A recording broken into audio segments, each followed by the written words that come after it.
John, what's your background? My background is in nursing before I came into theology. I nursed as a mental health nurse for 16 years. Wow. Just from that background, as we think about the Greco-Roman world, the world that Jesus stepped into, how did they deal with, say, people with mental illnesses or disabilities? Well, the world would be a very dark place for people who were unable to produce, who were experiencing disability, because the way in which people valued one another within that context related to what they could do. So it's kind of a utilitarian context where even children were only valued in terms of what they could do when they grew up. Yeah. And so the bottom line would be that disabled children would be killed. They'd be put in a hill and they'd be exposed. Wow, just left outside? Just left outside. And likewise for elderly people, there would be no social care. Because they can't produce, they would be considerably useless. And that was just the kind of normal value of the community. So into that community steps Jesus. What did Jesus teach that was different from that community? Well, Jesus taught that value was intrinsic, that it wasn't for what you could do, that you were valued by the Father just simply for who you are. And he really, very subtly, and sometimes quite gently, transformed the whole of that society in the sense that, for example, taking a child, holding it up as a paradigm of the kingdom is absolutely profound. This child who society would destroy, he says, you look at this child, you see something of what the world's about, what the maker and creator of the universe is about.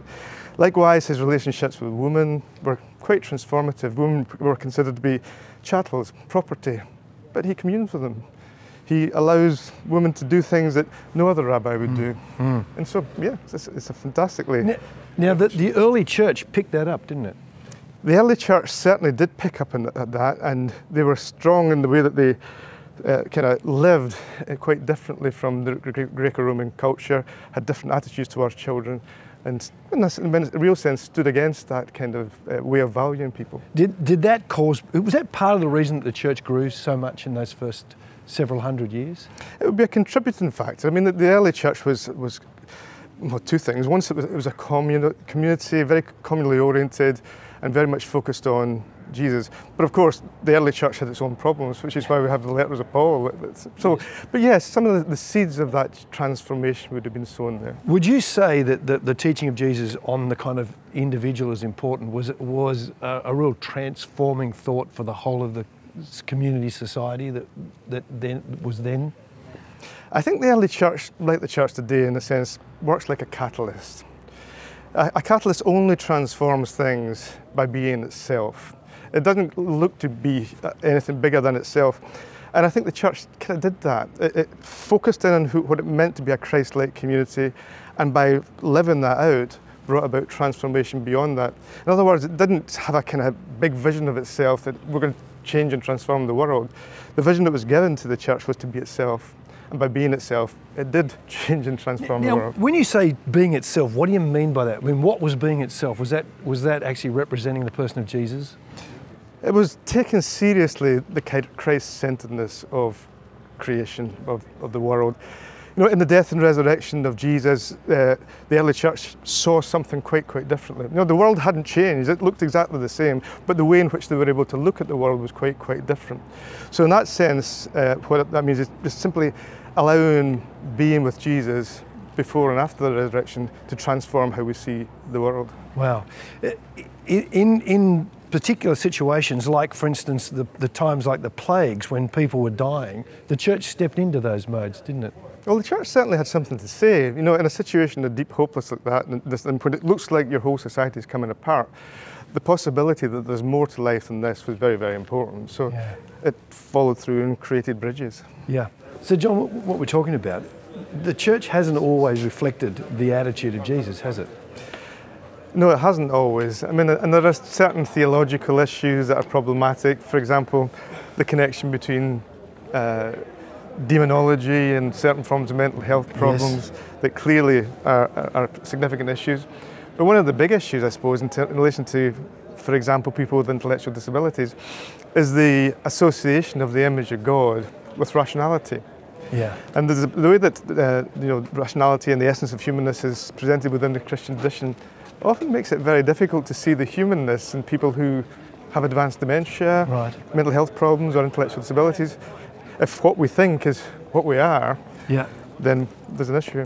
And so what we've got to do is still see the image of Jesus in people with those disabilities. Well, Matthew 25 is bang on, isn't it? You know, it's all about where's the stranger? The stranger is Jesus. Where's Jesus? Within. Yeah. Yeah, within the stranger. You look at the stranger, whoever that may be, and of course, society that creates strangers, and you see Jesus. If we can learn to look at one another with a holiness and begin to see Jesus in one another, then everything shifts. How do you see that playing out in the church across the world now? I mean, where in the world, across the world, is the church reflecting that attitude of Jesus? I think the essence of what the church is that. You know, wherever the church is, we should be seeing that. Now, sometimes we get caught up in bureaucracy, sometimes we get caught up in reacting to difficult social and political and spiritual situations. But Jesus says, you know, one of the most remarkable passages is when in John's Gospel, Jesus says, I no longer call you servants, I call you friends. You know, the maker and creator of the universe says, you are my friend. And then he says, as long as you do what I command you. And then later on he says, well, what do I command you to do? To love one another. You know, if people can embody that and see that, then we're into a different game. This series is called Jesus the Game Changer. How do you see Jesus as the game changer? Well, I think Jesus helps us to see things completely differently. We live in a world that's filled with meaninglessness, filled with brokenness, filled with suffering. If you look at the mental health statistics for the so-called wealthy Western world, people are broken, full of anxiety, full of depression, committing suicide. There's all sorts of horrible things that go on within our culture.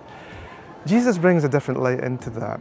He offers the possibility of certainty, of meaningfulness rather than meaninglessness. And in doing that, he opens up the possibility for people to live well. You know, Jesus brings life in all its fullness. It'd be great if we could just see what that looks like.